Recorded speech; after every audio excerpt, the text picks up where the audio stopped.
Welcome, welcome, welcome, my darlings. Welcome to this live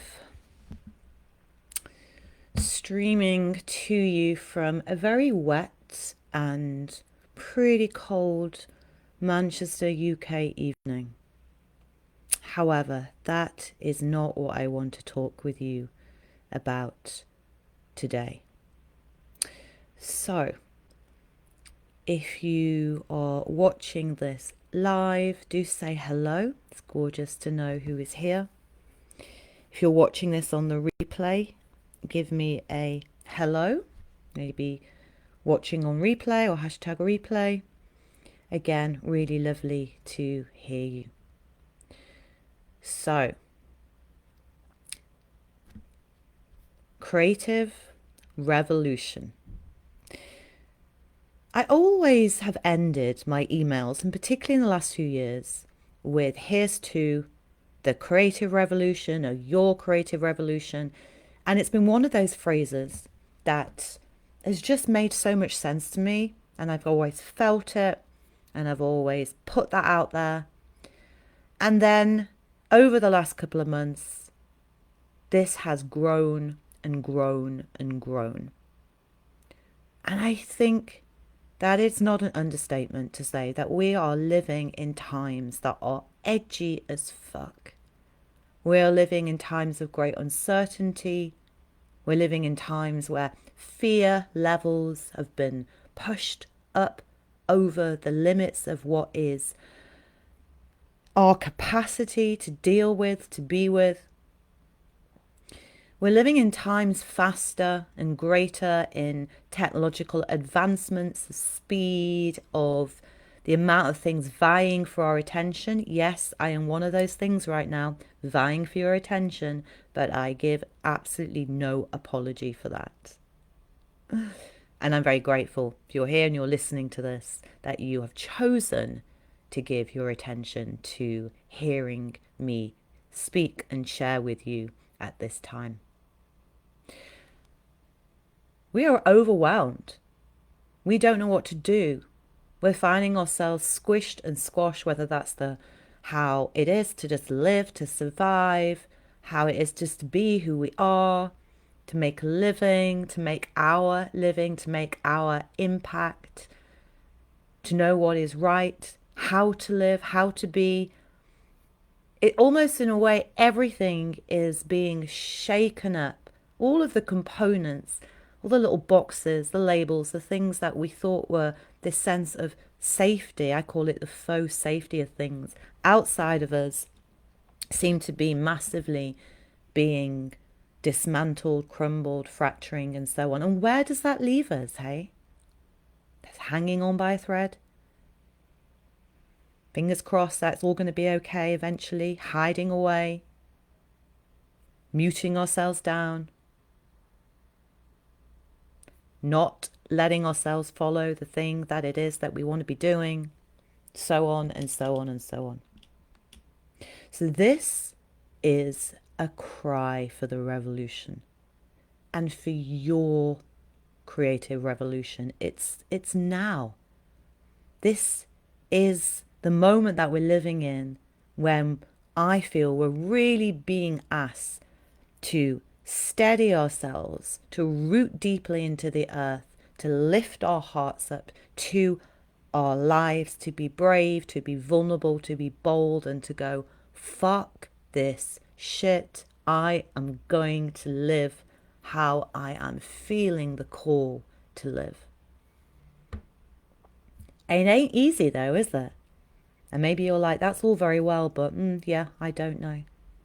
So what I wanted to talk with you about today is why it is the most important time right now as a creative, as an artist, whether you're running a business, whether you have an established craft or practice, whether you're just starting out, whether you've been doing something for a long time, whether you're changing what you're doing, whether you're wondering about these ideas that are coming to you.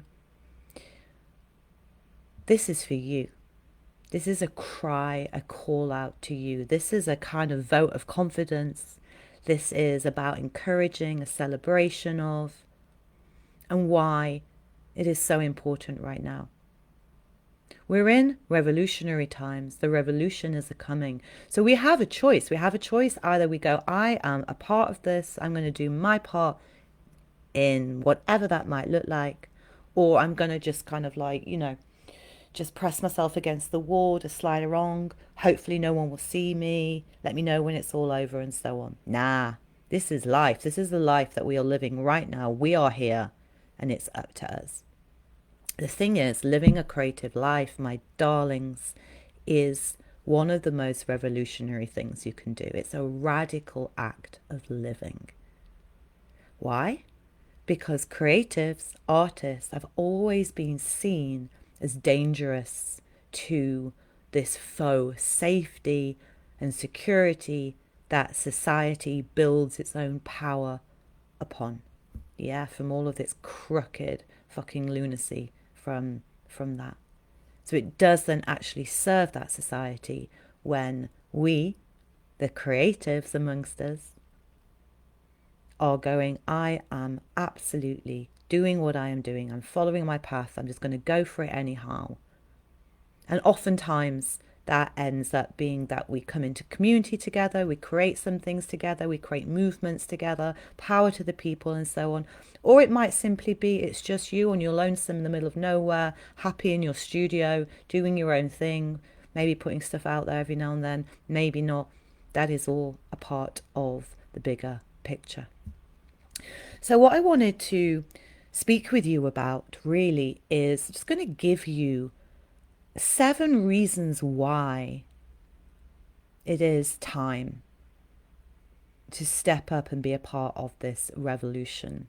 7 things that you can reflect upon, you can think about, which for me are about how can we be revolutionary in our lives. And that could just be the act and art of raising your family.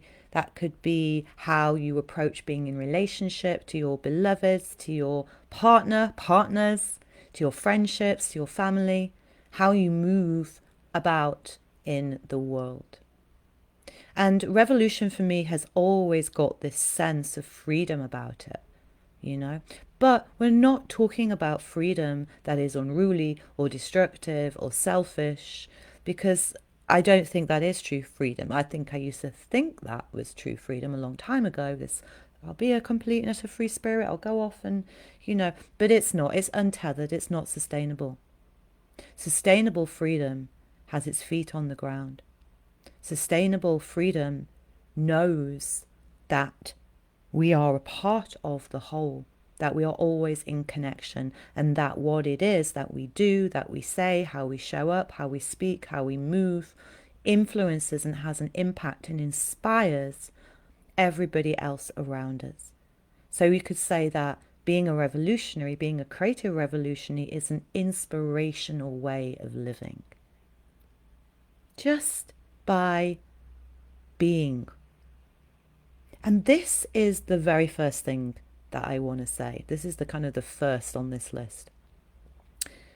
The most revolutionary act of all is being who you are. Being who you are. Because let's face it, pretty much all of us, since we were very little, were told, first of all, who not to be. Not to be ourselves. We were told we were too much, too loud.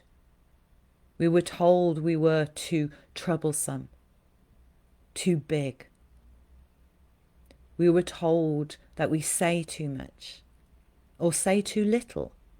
Or we were told we were too quiet or too lonesome or too odd or too weird or too annoying or frustrating or too messy or not messy enough.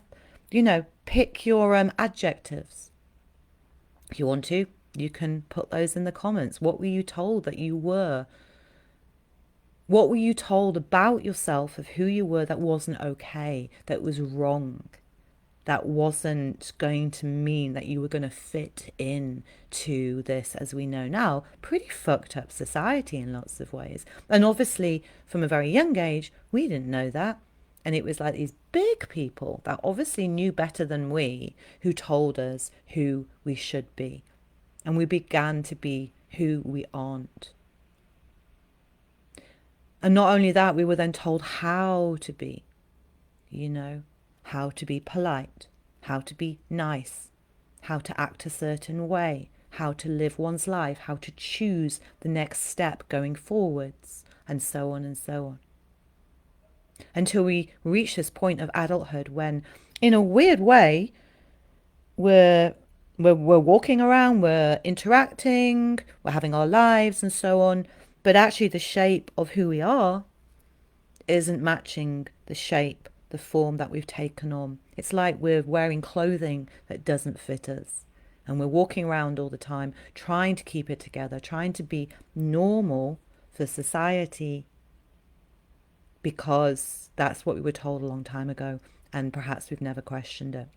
Now, I'm assuming if you're here in this space, if you're listening to this, then you're probably, very possibly, very likely somebody who has questioned this, who maybe is completely aware of and awake to how things are out there, what we're told in the media and so on and so on. I'm kind of guessing that you are. But if you're not, the very first step might be to ask yourself, who am I?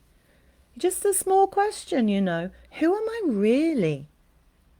And I love this question of who was I before the world told me who to be?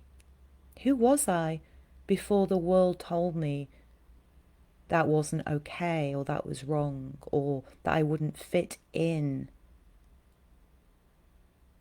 And the thing is, ironically or paradoxically, the more that we are who we are, the more we belong to ourselves, the more we are just a part of the whole. There doesn't even become this question of, do I fit in here or do I not? We're part of the human race. We're part of everything that is living and breathing organically in this world. We play a part. We're an instrument in the grand orchestra of the whole of life. We play our own tune. We have our own musical harmony, our own rhythm, our own symphony. And then whoever we're with, we play and create songs and just be this vital note, song, harmony, musical riff in the grand orchestra of everything. And we are needed. And in a way, when we're not who we are, you could say it's like an instrument that's gone out of tune, So when that instrument is played, when we're played, yeah, we will make our sound, but it won't be quite, it will feel a bit off, So in a way, we're retuning who we are, retuning who we are. Part of living as a revolutionary is going, how and where do I need retuning to my own sweet note? To that holy sound that moves through me as me. Till we become in harmony with ourselves first and foremost, and then with others, and then with the world around us. And it's not an easy thing, because actually choosing to, or deciding, or reclaiming this reclamation of who we are means that we have to face a lot of perhaps aspects of ourselves. We might have to face where we've not been living in truth in ourselves. We might have to face where we've created a life that's not actually really satisfying us or making us happy, but it's just, it will do, it's all right, this relationship's just okay, this job, yeah, it's all right. The things that I'm spending my time doing, yeah, it's passing the time. That's fine if you want to carry on like that, but revolutionary living is going, I want to feel and experience everything to the fullest because it is my right to do so while I am living here on this planet. And as I do that, more and more and more, that impacts and inspires everybody else around me. Who are you? What are you here to be doing? What are you here to say? How are you here to love? How are you here to love? Love is the most revolutionary way that we can move through the world. What does that mean to you? Are you living through love or are you living through fear? Are you living through love?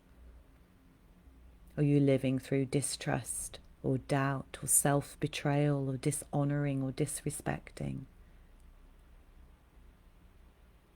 So a part of how to be a revolutionary, a creative revolutionary, the second thing I want to touch upon here, and this is huge, and this is so much of what my own personal journey has been about, but also what I work with and offer out, whether it's through workshops, one-to-one clients, my community, and going forwards even more strongly. And this is unshaming ourselves for being who we are. Woo! Holy moly, I feel that moving through me as I say it. Unshaming yourself for being exactly who you are. Because let's face it, we are pretty full of shame. We are pretty full of I am wrong. I'm wrong because I was told I'm wrong. And then what happens when we're full of shame is we hide ourselves. Yeah, shame breeds in the darkness, in the closet, so to speak. It breeds in the shadows, the places that first of all a lot of the time we don't even know are there, very unconscious. Or maybe we know we're there, but we really don't want to show those places. So we will avoid, we'll push them away, we'll deny, we'll turn ourselves to face something else. But they'll always be there, especially if it's part of our shadow. And this is the thing, the more we step into who we are, the more we step into the light of our true self, the more the shadows that we have will get stronger, you know? Think about in the summer, if you can remember what it's like to be sunny, and it's got this beautiful sunshine, you've got really strong shadows as well. It's very beautiful. So we cannot stand in the light of who we are, be the lighthouse for others, for our families, for our children, for our community, if we are not willing to also embrace the shadow parts of us. And it's by embracing these shadow parts of us, knowing they are a part of us.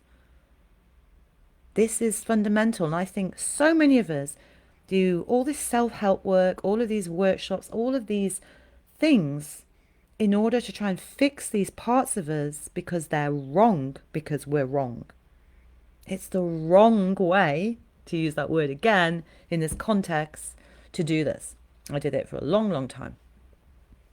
We don't need fixing. There is nothing wrong with us. What we need is to put our arms around and embrace these aspects of ourselves that were a bit like, it's not very nice. You know, it's all the stuff that we were kind of probably, shamed for when we were little, told not to be. You know, maybe we're completely and utterly judgmental. Maybe we're full of greed. Maybe we have a lot of lust, thinking about the 7 deadly sins here. Yeah. Maybe we get jealous all the time. Maybe we're just really unkind. Maybe we're lazy as fuck. All these things that we try not to be. We try and be polite members of society, fitting in, just like everybody else is obviously doing. Not realizing that everybody else is doing the same thing as well. I had a friend round for dinner last night, and at one point we were just talking about, can you imagine how, oh God, just what a relief it would be, how radical it would be, how liberating if we actually said what we really wanted to say. A bit like those of you in the UK might remember the show Peep Show. Peep Show was brilliant because 2 lads mainly that lived together, very laddie lads, and you just saw their real thoughts that they were saying. And, some of it's hilarious, some of it was shocking, some of it was downright rude. But you're like, well, yeah, that's actually what goes on. And this isn't about suddenly becoming one of these people that is like, you just just spill out everything without thinking about it, because that can be very destructive. And that is forgetting that true freedom remembers that we are all in connection with each other. Okay, so there's a sense of unshaming, reclaiming, releasing what we really want to say, or where we've stopped ourselves, or there's places we don't think are really okay. And this is where, for me, a lot of the kink work comes in. So I work a lot with kinking these aspects of ourselves, my own self, and also, again, with the work that I do with clients. Kinks, if you just think of it as just the word kink, is when there's a bit of a, it's not a straight line. There's a shape, you know. And we're all kinky. We're all different shapes. What does it mean to be not kinky? Like, what does that even mean? Again, it comes back to this word normal. What does that even mean? We're all kinky as fuck. We've all got our weird quirks. We've all got the weird things that maybe turn us on, very bizarre. We've all got those weird desires in us. We've all got weird actions and habits that we take. We're all kinky as fuck. But it's letting ourselves really get on board and go, I don't have to shame myself for this. It's okay. But to do so in a way that feels, and this comes to the third thing, how to be a revolutionary, is to do so from a place of radical self-responsibility. Radical self-responsibility.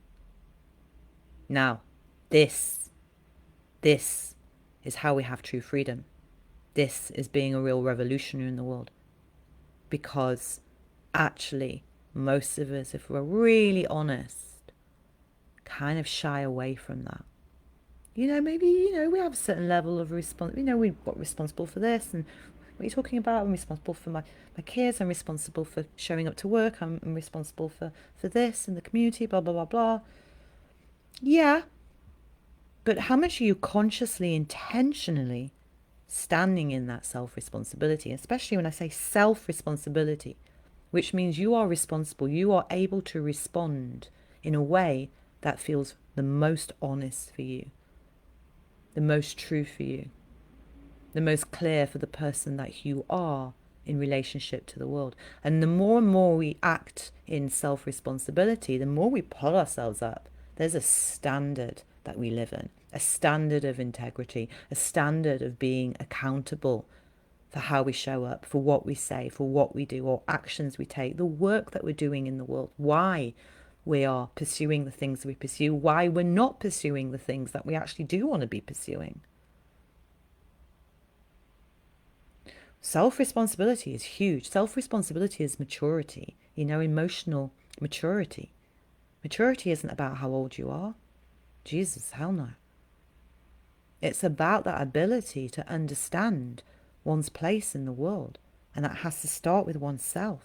And a big part of being self-responsibility as a revolutionary act is understanding that there's a point where you get to where you go, I'm betraying myself. I am not living in alignment with who I say that I am. I am not quite pulling myself up enough to the standards of my values that I say, the things that I believe or I talk about value or matter to me. I'm not really. Kind of like, I'll just get away with that a little bit. I'll just kind of duck and dive around here. Self-responsibility is very radical. Self-responsibility is very brave. Self-responsibility is a very vulnerable place to be because it's a risky place to be. Being self-responsible in our lives means that there's a possibility that we disappoint other people. There's a possibility that we're going to be misunderstood. There's a possibility that people aren't going to like who we are, what we say, what we're doing, and so on. And there's the choice. And I always say choice is power, because it is. Every time, every single place we suddenly notice, oh, I have a choice in that. Oh, I have a choice to behave like that. With that moment of choice comes our power. And it doesn't, in a way, matter what we choose. It matters that we get on board with the knowing that with every choice that we make, we are standing up and in our power. We get on board with that choice. The whole of us gets on board. That's where self-responsibility becomes revolutionary, because there's a strength in that knowing of self, knowing what we stand for, knowing what's not okay, knowing what is okay, knowing what matters to us. And the more we stand in the strength of that, people can feel it. And the biggest thing that creates in us, two biggest things that creates in us, one is respect. We gain respect. We're out here all the time trying to be loved, trying to fit in, all of these things, betraying ourselves all over the place, changing our shape all over the place, saying no when we mean yes, saying yes when we mean no, walking around seething with resentment, with anger, feeling quite twisted, don't even know what's going on anymore, distrusting each other, in separation. No wonder we are fucking the world up as we are. Respect is felt, and because of that, there's an element of being trust. And people can feel that. They might not like what you say, they might not like what you're doing, they might not like what you stand for, they might be on the opposite sides of belief systems. But there's something about when we stand in that self-responsibility, knowing we are a part of everything, knowing who we are from that place. And there's a real humility. This is about humility. This is a sense of kind of, how can I serve life? Revolution, if you think about the word revolution, has got evolution, evolve, love as part of that word. I think it's so beautiful. The humility in that, there's a trusting. We start to trust. We trust each other more. Build that connection. We trust ourselves more. We start to listen in, and we're trusting the things that are suddenly appearing like bonkers ideas or sparks or senses. We begin to trust our feeling, our gut, our impulses, our instinctual nature. We begin to return back home into our body, back to the earth again. That's where power is, not what out there is telling us how to be. We begin to trust ourselves. We begin to trust each other. We begin to respect ourselves, respect each other. That's revolutionary, isn't it? And what starts to happen then, and this brings me to the now, I've lost count of where I'm up to with my points. I think I'm on 5, 4, 5. Let's have a look. It doesn't matter. The next thing is, what starts to happen is we become hopeful. We become hopeful. And it's not a hope that's, again, untethered or wishy-washy. It's not like, oh, we're wishing for, or, that fingers crossed place. We become hopeful through the actions we take. And as artists, creating our lives, doing what we're doing, we provide that hope. We know that. We turn to the arts in times of uncertainty. We've had that. We know that from what happened, 5 years ago, which is bonkers, 5 years ago. You know that yourself. We turn to the arts when we need a laugh, when we need inspiring, we want to move the body, we turn to music, we want watch movies and be inspired, we read books. We go and see people dancing and just are blown away by the capabilities of what the human body can actually do without words. So art is hope, creativity is hope. Living as the creative revolution means that we live as hope. And we can feel that. And there's something in this that's not then about fighting a system. Fighting doesn't work. It's about building a new hope. Oh my God. Oh, there we go. Gone right into Star Wars there. Building a new hope. Well, George Lucas had certainly some interesting ideas. He was a yogi. Well, he was certainly fascinated by a lot of the Vedic theories and philosophers. New hope. We create that. We don't fight the old, we create the new. We be that change that we really want to be living in. We create that. But it's not a wishy-washy hope. We do that from all these things that I'm speaking of. And through that we become helpful. Hopeful and helpful. How can we help each other? We have to help ourselves first and foremost. We have to help ourselves to go, okay, that bit of me isn't really who I am, and that isn't serving anymore, and that's actually getting in the way, and and we might have to do some work with that. We might have to deal with things in us, or we might have to work with a coach. hello, or we might work with a mentor or find a community to support us, or maybe work with a therapist if there's something really strong, or change things in our lives and be brave in that way, but have that support as well. We might have to work with our nervous system in order to build the strength, the capacity.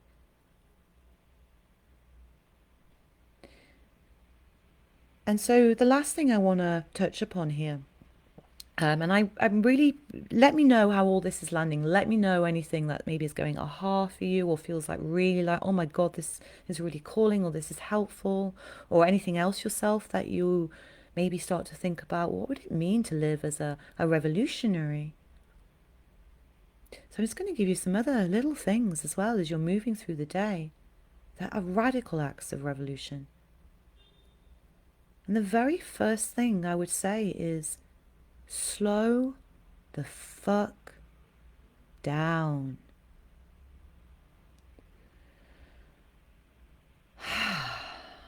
Take a breath.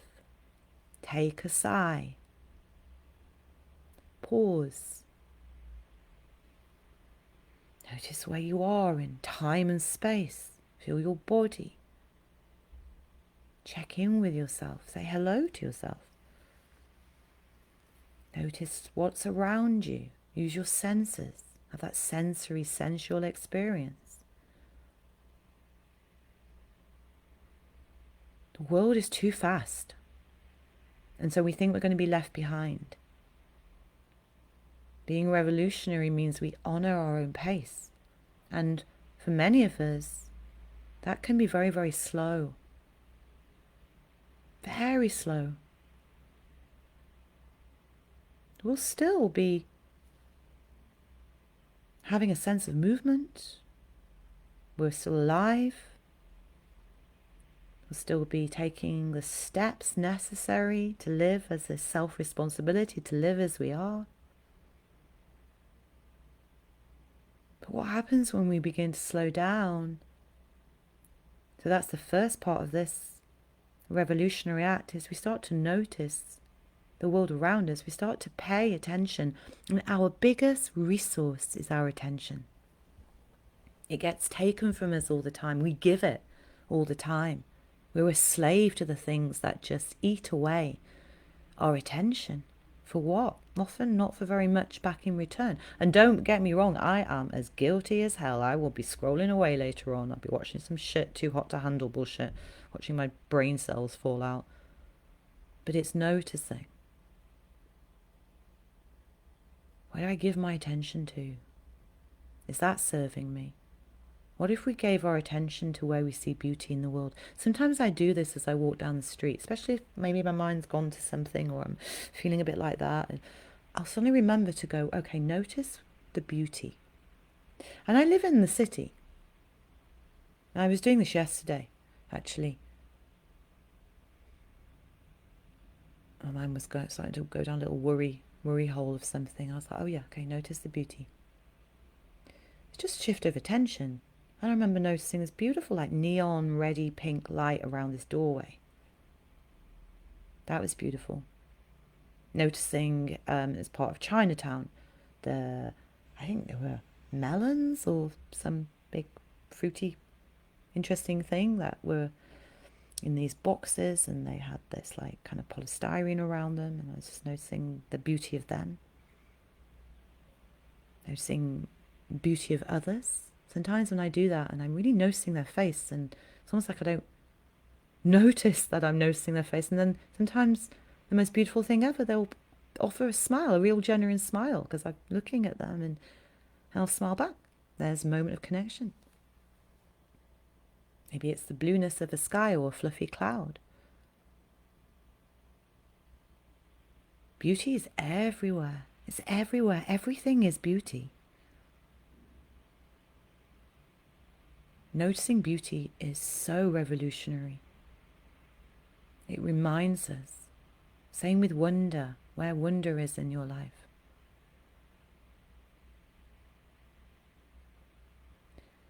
And the last thing that I want to invite you to maybe explore or take on, or even just really to notice, I suppose, and this is massively revolutionary, is to care.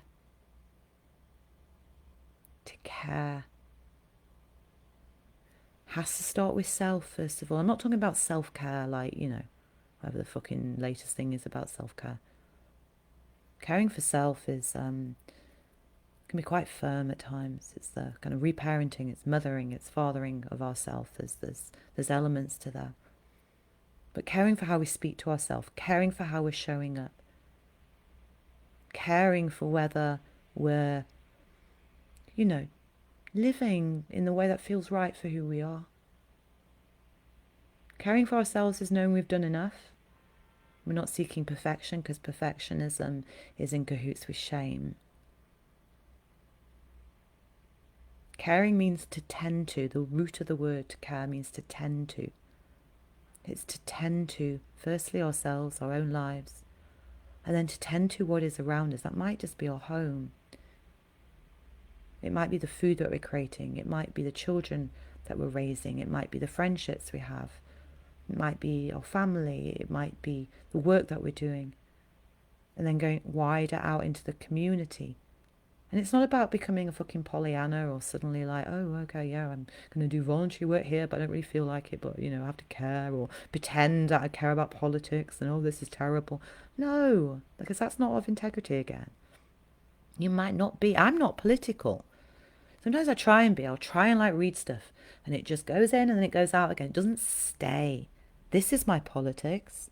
Living as a creative human being, living in freedom, living without shame. For me, is like the fucking political act of revolution ever. So that's my politics. It's my revolution. I think it might be some of yours as well. You might recognize that. So what are the things that you care about? And are you actually tending to those things you say you care about? Or have you been neglecting those things? And there might not be things that serve productivity or serve society or serve the next, whatever trend on social media and all that bullshit. It'll serve your soul, though. And that's revolution. So I just wanted, I wanted to give a voice to all of this right now. I want also to let you know that this is where I'm heading more. And I am about to launch a series which is all about creative revolution, and you can be involved in this in the most ridiculous way. And I want you to be involved in this. I want to hear your voices. I want to see your art, what you're making. I want to hear about your creative living. I want to hear about the things that you find beautiful and where you find wonder and what you've noticed today and what you're tending to and where you're being brave and where you've been vulnerable. I want us to build this creative revolution as a movement in the world. This is a call out. I want to know if you're willing to be a part of that. Let me know if you're willing to be a part of that. Let me know below. So I thank you so much for your time, your attention, your care, your focus. Let me know what lands for you. Give me a hell yeah if you're feeling that call for the revolution. As I say, I've got something that it's just been really, I'm so slow in my pace these days, but I'm just really just honouring that. So it's something that is going to drop very, very soon. I'll tell you about it, actually. Why don't I just tell you about it?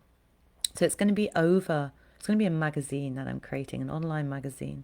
And it's going to be a space where we can have these conversations. And I'm going to speak to different things. Some of the things I've touched upon, but it's going to be an all matter of things. Of living, of life, of sex, of soul, of creativity, of the whole gamut of stuff. But it's going to come from this angle of how these are revolutionary ways to be. Because I think that's really important. So you can come along, you can join the conversation. I'm going to do little videos. There's going to be podcasts, and it's not going to be on Facebook. It's going to be over on my publication on Substack. So I will give you the link to that when I'm ready to launch it. And then there's going to be opportunities for you to be involved. There's going to be workshops for you to be involved in. So you can excavate these places. You can come back to who you are, right back to that first place. And we're working so much with unshaming. We're going to have fun. We're going to be playful. We're going to be mischievous. We're going to explore kink. We're going to play. I would love to have you in this energy of this, in the beauty of this, in this place that is about love and humanness and hopefulness. So let me know if you're interested. I'll keep you posted. And I just want to say I love you. You're part of the creative revolution, whether you like it or not, but it's kind of good to go, do you know what? I'm going to choose consciously to step in, intentionally. So let me know below. I bid you farewell for now. I'll be back soon. Any comments, any questions, anything at all, just let me know. Thank you.